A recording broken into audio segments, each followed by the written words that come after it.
এই কাউন্সিলে আপনারা আগামী যে আমাদের সাংগঠনিক মেয়াদ আছে সেই মেয়াদ পর্যন্ত নেতৃত্বকে নতুন নেতৃত্বকে আপনারা দায়িত্ব দেবেন। কারা আগামী 2 বছর পর্যন্ত এই জেলায় বিএনপির সংগঠনকে গড়ে তুলবে, বিএনপির সংগঠনকে মানুষের ভেতরে নিয়ে যাবে, কোন সে নেতৃবৃন্দ? অর্থাৎ দলকে কিভাবে সংগঠিত করবে, দলের আদর্শ, দলের নীতি সঠিকভাবে মানুষের কাছে পৌঁছে দিবে।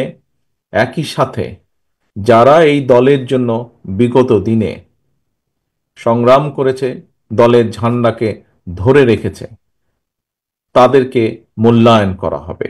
এই দায়িত্বগুলো আপনারা সঠিক নেতৃত্বের হাতে তুলে দিবেন। প্রিয় সহকর্মীবৃন্দ, বাংলাদেশ জাতীয়তাবাদী দল বাংলাদেশের গণতন্ত্রের পক্ষের যে আরো রাজনৈতিক দল আছে তাদের সকলকে একত্রিত করে বিগত প্রায় 16 বছর ধরে বাংলাদেশের ঘাড়ে চেপে থাকা যে স্বৈরাচার ছিল, যে খুনি সরকারটি ছিল, যে নির্দ্বিধায় নিজের ক্ষমতা ধরে রাখার জন্য নির্দ্বিধায় যে শত শত না হাজার হাজার মানুষকে খুন করেছে, সেই খুনি স্বৈরাচারের বিরুদ্ধে আন্দোলন করেছিল এবং পরিশেষে ছাত্র জনতা, সমাজের সকল স্তরের, শ্রেণী পেশা নির্বিশেষে সকল ধরনের মানুষ ঐক্যবদ্ধভাবে সেই স্বৈরাচারকে, সেই খুনি স্বৈরাচারকে পতন ঘটিয়েছে। সেই খুনি স্বৈরাচার পালিয়ে যেতে বাধ্য হয়েছে বাংলাদেশের মাটি ছেড়ে। প্রিয় সহকর্মীবৃন্দ, আজ আপনারা এখানে যেমন একত্রিত হয়েছেন, কিভাবে দলের আগামী দিনের নেতৃত্বকে আপনারা ঠিক করবেন, ঠিক একইভাবে দলকে আবার পুনর্গঠিত করবেন, দলের নেতৃত্বকে ঠিক করবেন, ঠিক একইভাবে এখন সামনে সময় এসেছে যেই ভোটের অধিকারের দাবিতে, মানুষের কথা বলার অধিকার, রাজনৈতিক অধিকার প্রতিষ্ঠার দাবিতে বাংলাদেশের গণতান্ত্রিকামী মানুষ এত বছর পর্যন্ত আন্দোলন সংগ্রাম করেছে, কারণ তারা তাদের অধিকার ফিরে পেতে চেয়েছিল। আজ সামনে সময় এসেছে বাংলাদেশের মানুষের অধিকার প্রতিষ্ঠিত করার, বাংলাদেশের মানুষের গণতান্ত্রিক অধিকার, রাজনৈতিক অধিকার, অর্থনৈতিক অধিকার প্রতিষ্ঠা করার সময় এবং সুযোগ এসেছে। অর্থাৎ যেই গণতান্ত্রিক প্রক্রিয়ার মাধ্যমে বাংলাদেশের মানুষ তাদের ভবিষ্যৎ নেতৃত্বকে, কারা এই দেশের নেতৃত্ব দিবে, কারা বাংলাদেশের মানুষের রাজনৈতিক অধিকারকে প্রতিষ্ঠিত করবে, কারা বাংলাদেশের মানুষের, সাধারণ মানুষের, প্রান্তিক মানুষের অর্থনৈতিক মুক্তি অর্জনে সহযোগিতা করবে, সেই নেতৃত্বকে বাছাই করার সময় এসেছে। এবং সেটি কি, কোন প্রক্রিয়া? গণতান্ত্রিকভাবে, অর্থাৎ ভোটের প্রক্রিয়ার মাধ্যমে, জাতীয় নির্বাচন বা ভোটের প্রক্রিয়ার মাধ্যমে বাংলাদেশের মানুষ সেই নেতৃত্বকে বাছাই করে নেবে। প্রিয় সহকর্মীবৃন্দ, বিগত স্বৈরাচারের সময় বা খুনি স্বৈরাচারের সময় যেই স্বৈরাচার পালিয়ে গিয়েছে, আমরা দেখেছি তারা কিভাবে বাংলাদেশের প্রতিটি প্রতিষ্ঠানকে ধ্বংস করে দিয়েছিল। বাংলাদেশের অর্থনীতি, বাংলাদেশের শিক্ষা, বাংলাদেশের বিচার ব্যবস্থা, বাংলাদেশের পুলিশ প্রশাসন, বাংলাদেশের আমলাতন্ত্র থেকে শুরু করে বাংলাদেশের কৃষি, যাই বলি না কেন, শিল্প, অর্থনীতি, সব প্রতিটা ক্ষেত্রকে তারা ধ্বংস করে দিয়েছিল। এমনকি নির্বাচন ব্যবস্থাকেও ধ্বংস করে দিয়েছিল। আপনারা এখানে বহু মানুষ আপনারা আছেন, আজ হাজারো মানুষ উপস্থিত আছেন। আপনাদের প্রত্যেকের মনে আছে 2014 সাল বলুন, 2018 সাল বলুন বা 2024 সাল বলুন, নির্বাচনের নামে দেশের মানুষের সাথে যে প্রতারণা করা হয়েছে, নির্বাচনের নামে দেশের মানুষের সাথে যে তামাশা করা হয়েছে, নির্বাচনের নামে কিভাবে জনগণের ভোটের অধিকারকে কেড়ে নেওয়া হয়েছিল, নির্বাচনের প্রহসনের নির্বাচন নামে কিভাবে বাংলাদেশের মানুষের অমূল্য যে সম্পদ নির্বাচনী ব্যবস্থা সেটিকে ধ্বংস করে দেওয়া হয়েছিল, তার প্রত্যক্ষদর্শী এখানে উপস্থিত প্রতিটা মানুষ তথা বাংলাদেশের 20 কোটি মানুষ। প্রিয় সহকর্মীবৃন্দ, এই যে আপনাদের প্রিয় রাজনৈতিক দল বাংলাদেশ জাতীয়তাবাদী দল, অতীতেও অতীতেও যতবার বিভিন্ন স্বৈরাচার এসে বিভিন্ন সময় এই দেশকে, দেশের মানুষের অধিকার যখন কেড়ে নিয়েছিল, এই দেশের মানুষের অর্থনৈতিক অধিকার, মুক্তির সংগ্রামের অধিকারকে যখন কেড়ে নিয়েছিল, প্রতিটা সময়ে বিএনপি জনগণের পাশে দাঁড়িয়েছে। বাংলাদেশের মানুষ বাংলাদেশ জাতীয়তাবাদী দল বিএনপিকে দায়িত্ব দিয়েছে এবং বাংলাদেশ জাতীয়তাবাদী দল চেষ্টা করেছে বাংলাদেশের মানুষের দেওয়া সেই দায়িত্বকে, পবিত্র দায়িত্বকে যথাযথভাবে পালন করার। এবং সেজন্যই আমরা দেখেছি যে বাংলাদেশের মানুষের বহুদলীয় গণতন্ত্রের যে অধিকার, সেটি বিএনপি প্রতিষ্ঠার চেষ্টা করেছে। বাংলাদেশের মানুষের যে প্রত্যাশা সংসদীয় গণতন্ত্র, সেটি দেখেছি আমরা দেশনেত্রী খালেদা জিয়ার নেতৃত্বে বাংলাদেশে প্রতিষ্ঠিত হয়েছে। বাংলাদেশের সংবাদপত্রের যে স্বাধীনতা, কথা বলার যে অধিকার, সেটি আমরা দেখেছি আপনাদের দল বিএনপি যখন দেশ পরিচালনা করেছে, সেই সময় তারা চেষ্টা করেছে কৃষকের পাশে দাঁড়ানোর জন্য। আমরা দেখেছি কিভাবে এই দেশের নারীদের শিক্ষার জন্য দেশনেত্রী খালেদা জিয়া কাজ করেছেন। আমরা দেখেছি কিভাবে এই দেশে আপনাদের প্রিয় দল বাংলাদেশ জাতীয়তাবাদী দল যখন দেশ পরিচালনার সুযোগ পেয়েছে, তখন ধীরে ধীরে মানুষের যাতে কর্মসংস্থানের ব্যবস্থায় কিভাবে ধীরে ধীরে বিভিন্নভাবে মিল, ফ্যাক্টরি, কল কারখানা গড়ে তুলেছে। আজকে আমরা প্রায় বক্তব্যে রাজনীতিবিদ হোক অথবা যে কোনো ব্যক্তিই হোক, যখন দুটি বিষয় নিয়ে সকলেই গর্ববোধ করে। কি সেটি? এক হচ্ছে বিদেশে আমাদের যে প্রবাসী ভাইরা আছেন, কোটি কোটি, 1.5 কোটির মতন প্রবাসী ভাই আছেন, যারা কষ্টার্জিত অর্থ বৈদেশিক মুদ্রা দেশে পাঠান।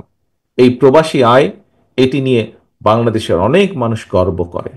প্রিয় ভাই বোনেরা, প্রিয় সহকর্মীবৃন্দ, এই যে বিদেশে প্রবাসীদের চাকরির সংস্থান, এই ব্যবস্থাটি আপনাদেরই দল, প্রিয় দল তথা আমাদের দলের প্রতিষ্ঠাতা শহীদ রাষ্ট্রপতি জিয়াউর রহমান করেছিলেন।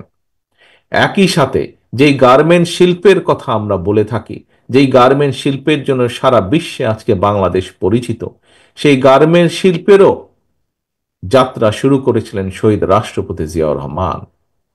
কাজেই এই দুটি উদাহরণ থেকে এরকম আরো অনেক দেওয়া যায়, যেহেতু সময় কম, এই দুটি উদাহরণ দিয়ে আমি যেটি বোঝাতে চাইছি আপনাদের কাছে, যে বাংলাদেশকে এগিয়ে নিয়ে যাওয়ার জন্য, বাংলাদেশের মানুষকে সামনের দিকে এগিয়ে নিয়ে যাওয়ার জন্য যতগুলো উদ্যোগ, শিক্ষার ব্যাপারে হোক, স্বাস্থ্যের ব্যাপারে হোক, অর্থনীতির ক্ষেত্রে হোক, ভোটের অধিকারের ক্ষেত্রে হোক, প্রত্যেকটি ক্ষেত্রে কম বেশি আপনাদের দল বিএনপি, বাংলাদেশ জাতীয়তাবাদী দলের অবদান আছে। প্রিয় সহকর্মীবৃন্দ, একটু আগে যেটি বলেছিলাম কথা, যে আমরা দেখেছি কিভাবে বিগত 15 বছর পালিয়ে যাওয়া খুনি স্বৈরাচার দেশের প্রতিটি প্রতিষ্ঠানকে ধ্বংস করে দিয়ে গেছে। আপনারা, আমরা দেশের প্রতিটি মানুষ আজ আমরা এই ধ্বংসের ভুক্তভোগী। এখন আজ যেমন আমরা এখানে একত্রিত হয়েছি আজ প্রকৃত নেতৃত্বকে বাছাই করে নেবার জন্য, যারা আগামী দিনে বিএনপিকে নেতৃত্ব দিবে নড়াইলের মাটিতে। সামনে সময় এসেছে প্রকৃত নেতৃত্বকে, দেশের নেতৃত্ব যারা দিবে তাদেরকেও বাছাই করার সময় এসেছে। প্রিয় সহকর্মীবৃন্দ, দেশকে ধ্বংস করে ফেলা হয়েছিল বিগত 15 বছর। এখন সময় এসেছে দেশকে গড়ে তোলার।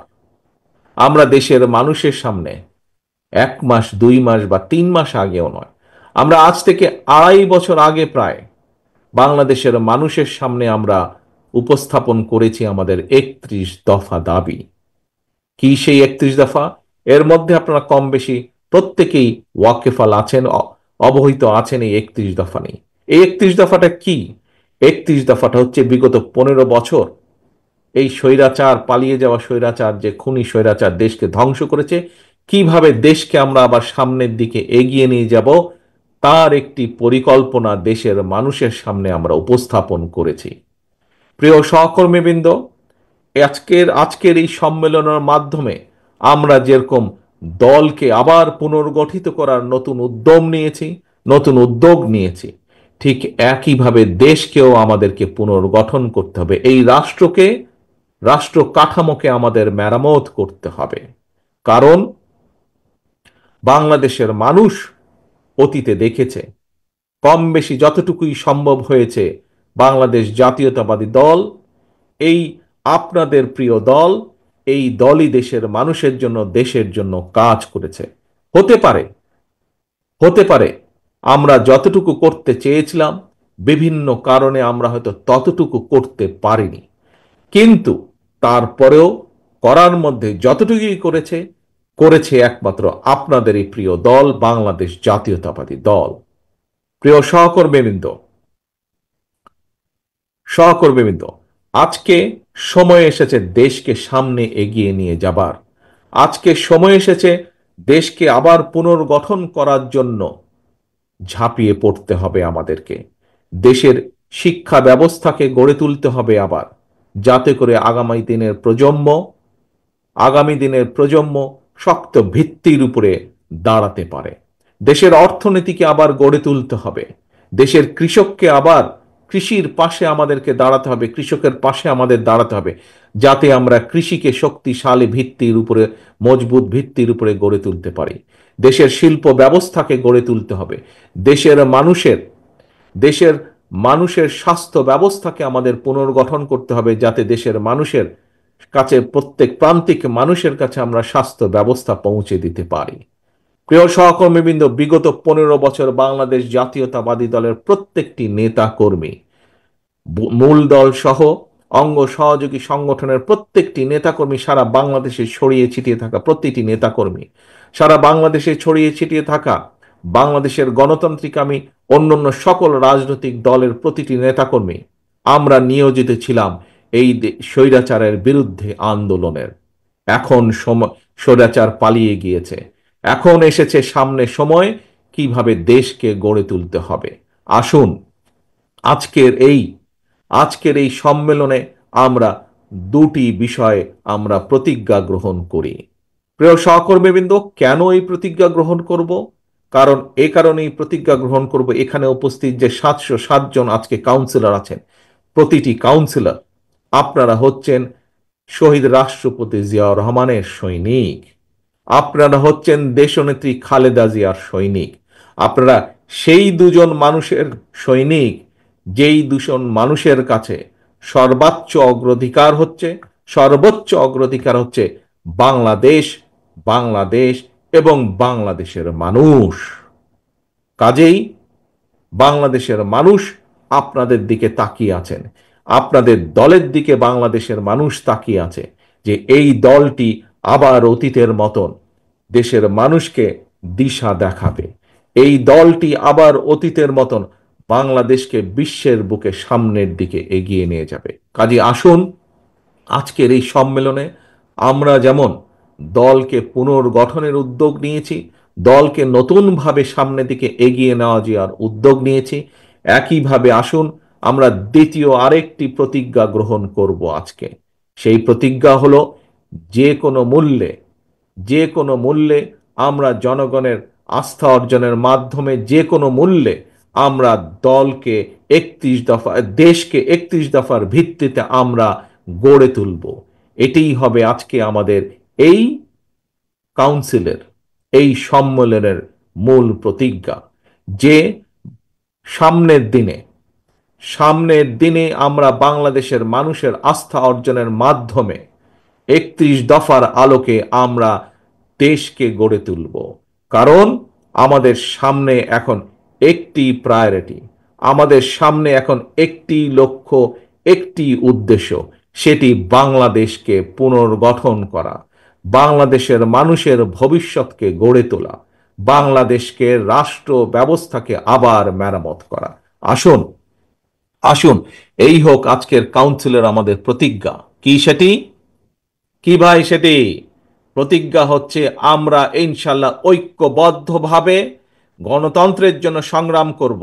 আমরা উপস্থিত এখানে প্রতিটা মানুষ ঐক্যবদ্ধভাবে দেশকে পুনর্গঠন করব। আমাদের সামনে এখন লক্ষ্য একটি, উদ্দেশ্য একটি, বাংলাদেশকে পুনর্গঠন করা, বাংলাদেশের মানুষের ভাগ্যের পরিবর্তন করা, এটিই হবে আমাদের আজকের এই কাউন্সিলের লক্ষ্য, এই কাউন্সিলের উদ্দেশ্য।